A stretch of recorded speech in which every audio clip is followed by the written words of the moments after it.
That would be me. Look who we're hanging with. Jason David Frank. Boom shakalaka. Please do not change channel.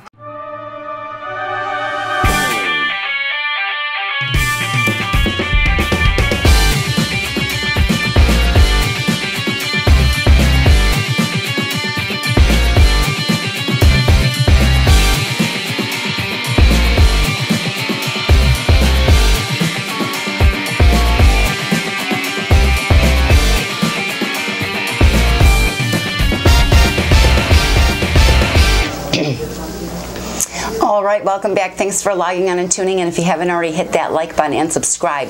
That way you can keep coming back over and over to hang with us and our wonderfully talented and creative guests in the arts and entertainment world. I'm Allyson Marine. Right now we are in Gloversville, New York at the Dorn Space Arts and Entertainment Center. And we are hanging with comedian Mike Cecconi. Cecconi. I knew I was going to think like you're like pronouncing Madonna. It's spelled differently, but Madonna Cecconi.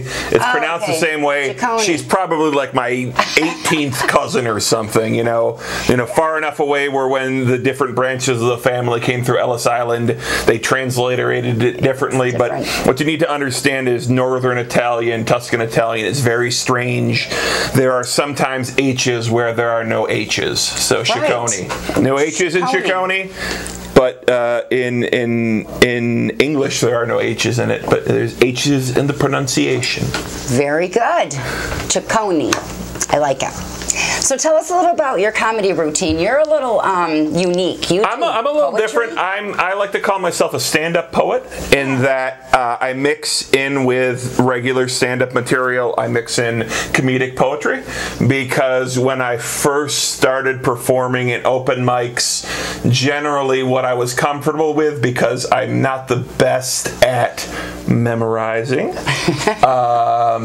I assume I took a few too many blows to the head, or in my misbegotten early 20s, I may have used the wrong chemicals or whatnot, but I'm not the best at memorizing. So when I first started sort of performing out instead of just writing, I would like to have the crutch of relying on the written word, and I sort of developed into someone who would write comedy poetry pieces and sort of fit them into stand-up comedy. Sometimes I'll mix in a parody song or two as well.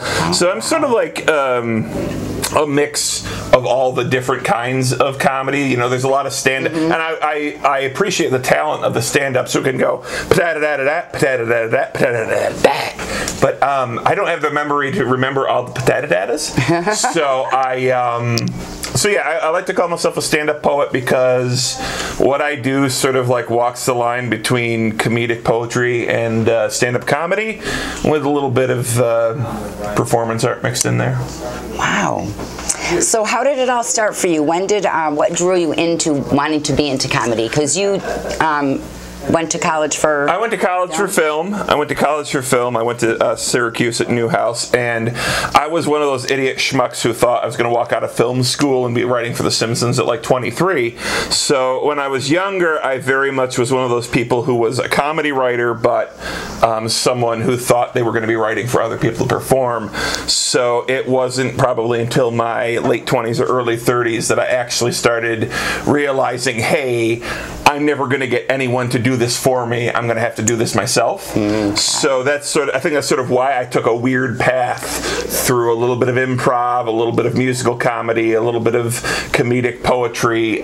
So I sort of walked a very weird path because I lived in Los Angeles for a few years. I worked in Kevin Smith's film company for a while as an assistant. I was, if you don't blink, I'm standing behind Wanda Sykes in Clerks 2. I have credited extra work, like 15 years ago, which is very weird for somebody living in the Utica area, but doesn't mean much of anything much anywhere else. But so I thought I was going to come up as a screenwriter, and life kind of got in the way. I lived in New York City for a while, and I started falling in with performance artists and street comedians, and I just sort of slowly started crafting a hybrid of poetry and comedy that I call stand-up poetry because I don't have a better word for it. But I do also one of my side things is I do actually host some serious poetry nights as well. Okay. So I do still keep one foot in more serious poetry. There's a weekly open mic in the Utica area called Utica Poet Society, and I'm one of the rotating hosts of that group. So I do keep one sort of like a couple toes in like more literary kind of writing too. So it's something, and it's, you know, I happily I get to be a lot of things now that I've kind of decided no one else is going to perform my writing for me. I work with a flash fiction writing group at the library in my hometown of Little Falls, where every week we're given a word and we have to write a 500-word short story that uses that word. And weirdly, occasionally the pieces I write for that mutate into pieces that I can use on the stage. You rewrite them a little bit, you take a comedic short story and you turn it into a small stand-up routine or a small comedic poem. I think one or two of the pieces I might be performing tonight, opening for the amazingly talented Ed Smythe, the best clean comic in northern New York State. I don't know how many clean comics there are in northern New York State, but he is one of the best. Because, you know, here's the thing about clean comedy. I'm not too good at clean comedy myself. I can stay PG-13 pretty easily by turning all the F's and S's into hells and damns. But some people, you know, some people, they have to swear their heads off. And I appreciate that. But Ed is so weird and awesome that he makes up for being clean, you know. And I'm sure that it's also a benefit for him in some venues, but it's just like, you know, most of the clean comics I knew were religious comics, right? Or making jokes to draw people in for God. And happily Ed's just a weird guy who knows a lot of 18th century history and science and likes playing kazoos. And so one of the things I want to say in wherever this ends up is Ed's amazing. Like, give him money first, and then like down the road give me money. So you know, he's whenever you talk with him, I think he's been on some of your material before. 4 times. He's an absolutely wonderful guy. He is. And he's always been very wonderful as he's been expanding his range in comedy out toward the Utica area. He's been very kind in bringing me on to open for him some pieces. So I can't say enough good things about Ed. Yes, me neither. We love Ed. So how long does it take you to prepare for a set? Well, honestly, it's weird. It depends. It depends on the venue and the audience, because at a venue like this that I've only played once and I don't really know what the crowd's going to be like, I do over-prepare. Like, I think I'm booked to do like around 20 minutes tonight, and honestly I probably brought 60 minutes worth of material because I don't, you don't know. You don't know. You walk in, especially in upstate New York. I'm no Molotov cocktail throwing commie, but I'm generally left of center, and sometimes you play very conservative rooms in an area like this, and sometimes you or not even demographically, sometimes you walk into a room and there's a lot of 20-somethings with handlebar mustaches and ironically bad beers, so you can do the hipster jokes, or you walk into a room and you see people who are going to be able to get references to the Dune movie and old Nintendo games, and then other times you walk into a room and you're like, oh, this is a very broad audience, and you have to bring things that basically everyone will get. So for a show like this, I probably way over prepare. But the good thing about my stand-up poetry kind of approach is that it can be very modular, because I'm not necessarily memorizing every bit of my act like someone like Ed, who, though he uses a lot of props and does a lot of amazing things, in form of performance, he's pretty straightforward stand-up comedy. Right. So I'm lucky that, when I'm up there, the idea of being a stand-up poet means I can bring scripts on a clipboard. I can bring a book with my material because it's part of the shtick.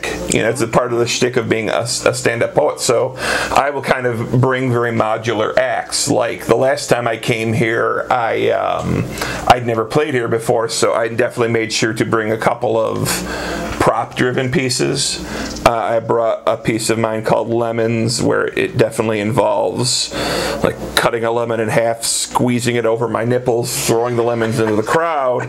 There's another piece that I do called abs that ends with me drawing a set of abs on my stomach, and those, when you're playing broadly, you can do some things that work with props and things like that. Tonight I might mix in a parody song or two. It all depends on what the crowd looks like out there. So sadly, I have a very long-winded answer for how long does it take you to prepare, in that when I know exactly the kind of night I'm going to be doing, I can just sort of find 4 or 5 comedy poems that I know I really like, that I know the general length of, and then I know that I can fit a little more stand-up-y pattern between them, and then I'm kind of good to go. The good thing is I write way the hell too much, so I have a lot of material in a lot of different approaches that I can kind of go to. But it's very different. It's very different when you're going to play a show in a coffee shop where there's going to be children, and when you are the comic for a burlesque show. A couple years ago, I did there was this, I don't think they do shows anymore. I think the producer moved out of the area. In the Albany area, there was this amazing burlesque series called See a Man About a Horse's Cult Classics, where they would do a burlesque show based on some kind of cult film, and like the costumes would be all based on the characters, and they would dance to songs, and they would always have like one comic or one you know how it is with burlesque: a comic, a magician, right, or a ventriloquist act. And so, it's like when you know that you're doing the 10 minutes of comedy for a burlesque show based on The Princess Bride, and you're going to follow 2 women doing a dance about Princess Buttercup and her horse, you know that you can be a little more you can be a little more risque, and you come out and you do 10 minutes of jokes about Andre the Giant's sex life, but when you're doing, you're performing in a coffee house where there's some kids, to, as they say, turn the F's and the S's into hells and dams. Yeah. And I can't bring my act much lower than PG-13, but I can usually get it to PG-13. So what's life like as a comic for you personally? Do people expect you to be funny all the time? I'm lucky that most of the people who know me as a comic know me as other kinds of writers too. So it's one of my defenses in that most of the people who know me as a comic might also know me as a short story writer, may also know me as the little bit of serious poetry I still do. So I have that. Now, like I say, when you're on a stage and the people don't know you, and you've just ripped off your shirt and you're howling about your abs and drawing something, it does scare people a little bit who don't know you, and those people those people don't come up to me at all. If I'm doing a parody song that involves breaking down and screaming, generally the people laugh but keep a safe distance, because I'm 6'6" and I'm 315 pounds, and I do have what I like to call big guy privilege. That is one of the things in comedy where I know I have some friends who are younger, attractive women who are into comedy, and there's a lot of things they suffer in terms of heckling, in terms of people hitting on them afterwards, things like that. That I got big guy privilege. I'm even if I have a bad night and I bomb, those people aren't going to heckle me because I'm a large person who was just screaming. I don't need to carry a knife back out to the car, But so I do, as I say, I'm a little left of center, and I do have Catholic guilt. I like to say that my Catholicism is in remission, like a cancer. Yeah. And so I do feel sometimes guilty about that, because I have a wider berth than most people, because I'm a big, relatively young white guy, and some people expect me to be on, but it's not always necessarily a funny on. You know, Right. people expect me to be on, but you know, I can chatter and about other things because most of the people who know my work as a comic know some of the other stuff I do. Very good. So where can people find you, follow you, Well, keep up with what you're doing? on Facebook, I am under the name Little Falls Mets. My hometown had a minor league baseball team that was the only thing that mattered about it when I was a little kid. So, because I'm from a town of 5,000 people, which is a lovely little town, but it's a town of 5,000 people. Yes. And on Facebook, I'm the Little Falls Mets. On Twitter, I am Cecconi 140 because I thought that was clever. When there was 140 characters on Twitter, I thought, oh, Cecconi 140, that's great. That's something people can remember. I won't just use my name. And then they changed to 280, so now it just seems like I'm the 140th person with my last name on Twitter. Those are generally where I do work right now. As I say, most Thursdays I'm the host of the Utica Poets Society spoken word open mic in Utica. We call ourselves Utica Poets Society, but we are an everything spoken word open mic. We do have stand-up comics. We do have short story writers. We do have Ed Smythe testing his musical instruments in the background. I'm not sure if you can hear that on these things. So I'm often there. I'm often out there on Thursdays hosting, doing both some serious and comedic poetry in between. You can look that up at uticapoetsociety.com on Facebook. Right now we're out of a little art space called The Other Side, as the cafe where we were founded, the Tramontaine, is on a hiatus for a couple months. Coming up, I know I'm going to be doing a show, a veterans benefit show in Utica, I believe at Wakely's on November 10th. I'm going to be doing a show down in Cobleskill with Ed the last Thursday of November.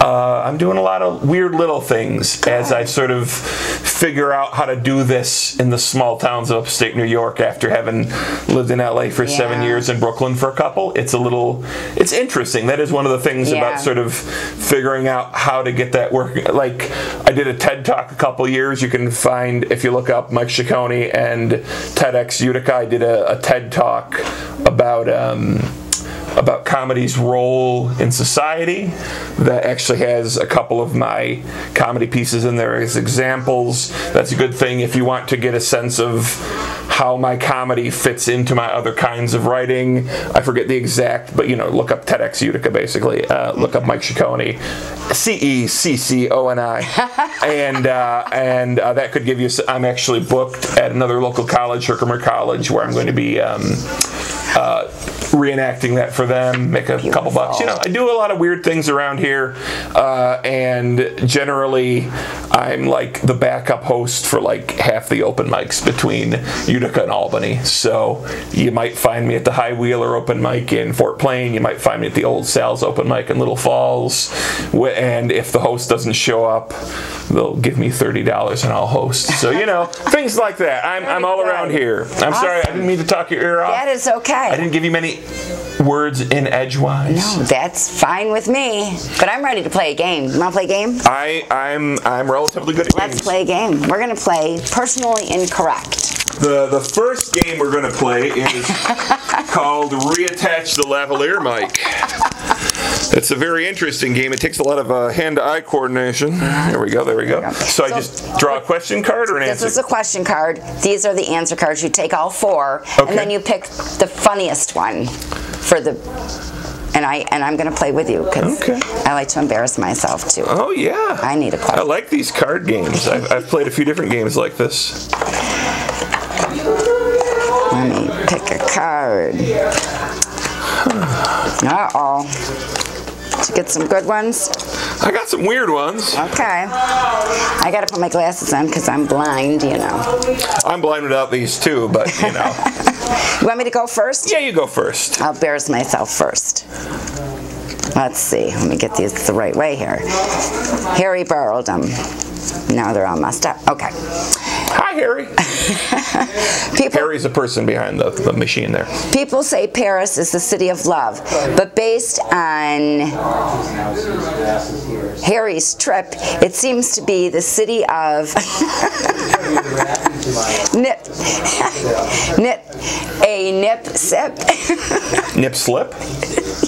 Nip slip, yes. I believe in the cultural milieu they call that a nip slip. Wardrobe malfunction. Yeah, there you go. I'm going to say that. Okay, I'm going to say Phil Collins needs an intervention. His addiction to midgets is totally out of control. Well, guys, we've had so much fun hanging with Mike today. I am Allyson Murray, but before we go, we would like to give a very special thank you to our partners at Krypton Radio out of LA, Famous Faces and Funnies, Off the Chain Radio with Yvonne Mason, Space Coast Comics, Asylum Convention Entertainment Services with Heather Reed, Embellish FX out of Orlando, Florida. These are the folks that share our videos all over the World Wide Web, and we hope you will too. Don't forget to hit that like button, leave a comment, and let us know what you think of today's show and our guest. You can smash that like button. Guest links below. You could. I'm sorry, I'm just doing my YouTube voice. Smash, like, comment, subscribe, follow. Remember to subscribe, log on, and stay tuned to see who we're hanging with next. Thank you so much. Thank you. Oh my goodness.